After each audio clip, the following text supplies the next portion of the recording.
Anthony Martial, and he's gone in! What an important goal that could be for Manchester United! Nice ball in. Giroud, can he finish it? Yes, he can! Patrice Evra gives Manchester United! Le Made in France, indémodable de l'autre côté de la Manche. Bon marché, capable de s'adapter, le joueur français est toujours tendance, le plus convoité au royaume de Sa Majesté. Avec 38 joueurs sous contrat actuellement, dont 22 internationaux, la France est le football étranger le mieux représenté en Première Ligue. Giroud for Arsenal! Have they stolen in there? Have they found a lifeline? Comme Olivier Giroud, ils sont nombreux à avoir traversé la Manche. Des 23 joueurs présents à Wembley, 9 jouent actuellement sur le sol anglais, 12 au total y sont déjà passés. Un véritable contingent qui se concentre essentiellement à Manchester et Londres, la capitale anglaise, qui a vu évoluer le sélectionneur Didier Deschamps du côté de Chelsea en son temps.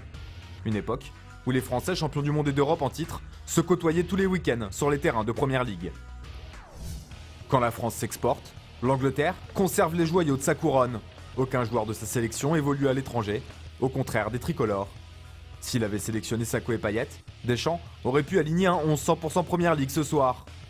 Le joueur français, sérieux, physique et technique séduit, à l'image d'Anthony Martial, pour qui Manchester n'a pas hésité à investir une somme qui pourrait atteindre 80 millions d'euros à l'avenir. Une puissance financière exceptionnelle qui autorise folie et excès, mais aussi les erreurs de casting. Preuve que le French Flair n'est pas toujours une bonne affaire, Newcastle peine malgré sa colonie française. Un club qu'Hatem Ben Arfa a dû quitter à défaut de s'imposer.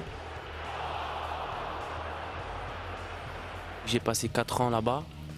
Il s'est passé des bonnes choses, des moins bonnes choses. Donc c'est sûr, ça va être un match particulier. Mais avant tout, il faut penser à la victoire. Une victoire qui passera pourtant au second plan après les événements tragiques du week-end. Ce soir, plus qu'un match entre Français de Première Ligue et l'Angleterre, il s'agira surtout d'une rencontre pour la France. Dans un stade de Wembley, uni comme jamais, derrière le drapeau tricolore.